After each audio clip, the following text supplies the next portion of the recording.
US businessman Brown Mogotsi may face legal action after missing yesterday's testimony at the Matlala Commission of Inquiry.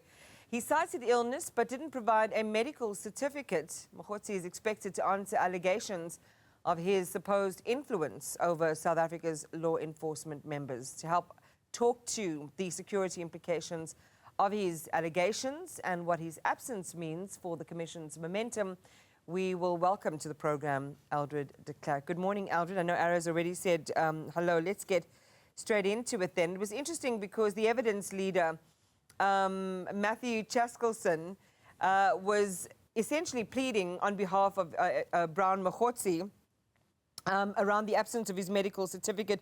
Don't respond until we see the medical certificate, based on the fact that he has honoured and cooperated with his commitments relating to the Commission. Just like your thoughts on how it was presented to the Commission yesterday. Well, it's only fit and proper, Iman, that the evidence leader goes to bat for a witness who, to date, has cooperated with the Commission in large part. Because that's part of the credibility, whether you're a reluctant or hostile witness, or whether you're a cooperative witness who complies with requests from the Commission. It's part of the principles of fairness, Iman, and therefore I think the evidence leader was arguing for the fact that the specific circumstances surrounding the absence of the witness has to be established, and the Commission has to be certain that the witness is not simply avoiding testimony, but there's a legitimate reason for why he or she is not present. And in this case, illness or incapacitation was cited as the reason, so that has to be established and verified, of course.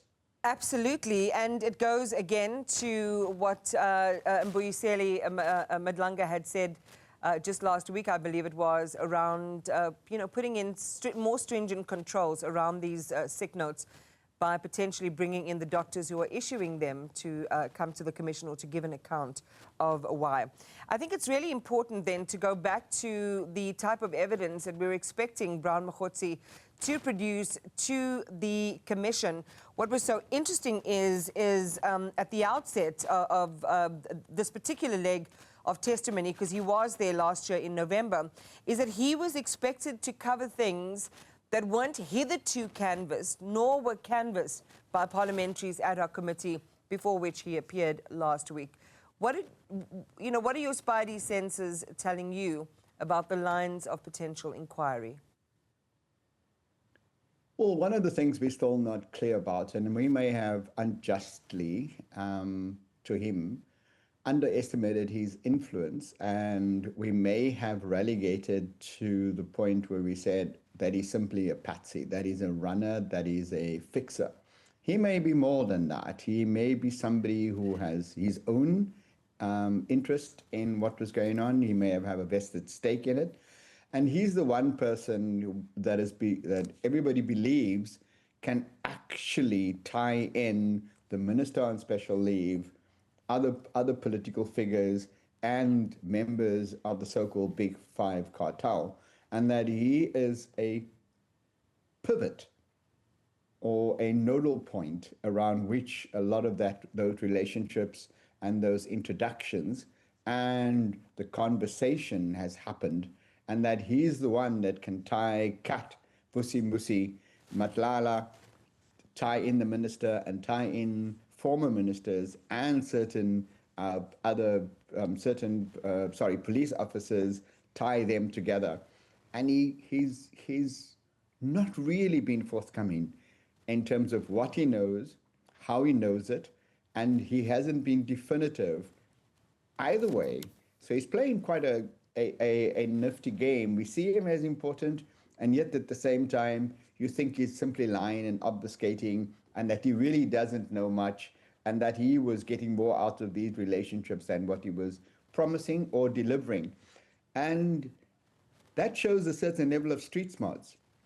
So I think the Commission wants to take more time to ask him really pointed questions around him first as a person, And then secondly, what he was getting all out of all of that, because I think that will lead us to be able to get a lot more certainty and clarity as to the nature of his relationships and the nature of the relationship that he know around the other cast of characters, Iman. Yeah, I mean, there's a healthy dose of skepticism, Eldred, when it comes to the credibility of Brown Mogotsi, particularly given his retractions in the ad hoc committee around allegations that he made about KwaZulu-Natal Police Commissioner Lieutenant General Nhlanhla Mkhwanazi, about him being recruited and acting as an agent of the CIA, retracting similar claims that King Misuzulu Kazwelithini, the monarch in KwaZulu-Natal, had also been recruited by the CIA to serve Western interests. And we saw a healthy dose of skepticism by the commissioners themselves in unpicking some of the testimony that he's already provided. Now, whether he's smart, as you say, he potentially is, or whether he knows less but is trying to amplify his role, or had relied on hubris before to entrench his position where he may not be as powerful or as connected or as influential as he said he is, or maybe he is, and using this idea that, potentially he's overhyping himself as a cover to hide the fact that he might have actually been really, intricately involved and a key player. Which move do you think he credibly is making? And perhaps that's the route the commission really needs to pin down. It's interesting because I think we run the risk of dismissing him as the court jester. If he is the court jester, we got to understand that the court jester, through satire, mimicry, and could speak truth to power, could really hold a mirror to the court, and at the same time poke fun at the court and tell the court exactly like what he feels, and all in jest. And it wasn't seen as being important. So I think, don't underestimate Brown Mogotsi. I think there's a lot more substance to him. Whether he's as astute as I maybe want to give him credit to, that is yet to be found. But I think we need to take everything he says rightfully with a pinch of salt, and at the same time try to find corroborating evidence to either refute it or to substantiate it in time, Iman. So where do you think this leaves the commission? Again, you and I spent many a morning at the Bridget Mabandla Justice College looking at testimony and, kind of looking at the defining moments of the work of the commission. If these witnesses continue to be absent or uncooperative, and we've seen now 3 or 4 of them, should the presidency consider extending the lifespan of the commission to ensure that it's able to do its work thoroughly? And what are the risks of either extending it or not? Well, there's probably more to be gained from extending it. We cannot prescribe for how long, because that's going to be up to the commission and the evidence leader and the weight of evidence that they have and testimonies and affidavits that they've already been able to accrue and to amass. And there seems to be an appetite on the part of both the public and government to extend the commission. And I say that because I think the overriding yardstick for measurement needs to be the public's investment in ensuring that we hold this looking glass into the criminal justice system, that we keep it, that we are definitive about it, and that there's the hope that it leads to decisive action and correction going forward. So I think given the public appetite, I think there's an appetite on the side of government, it is likely that the commission will be extended.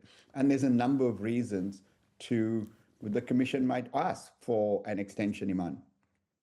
Well, all remains to be seen. They certainly have their work cut out for them. And, Justice Vusimuzi Matlala justifiably irritated at these various consecutive delays. Thank you very much for your analysis. As always, Eldred, have a great day.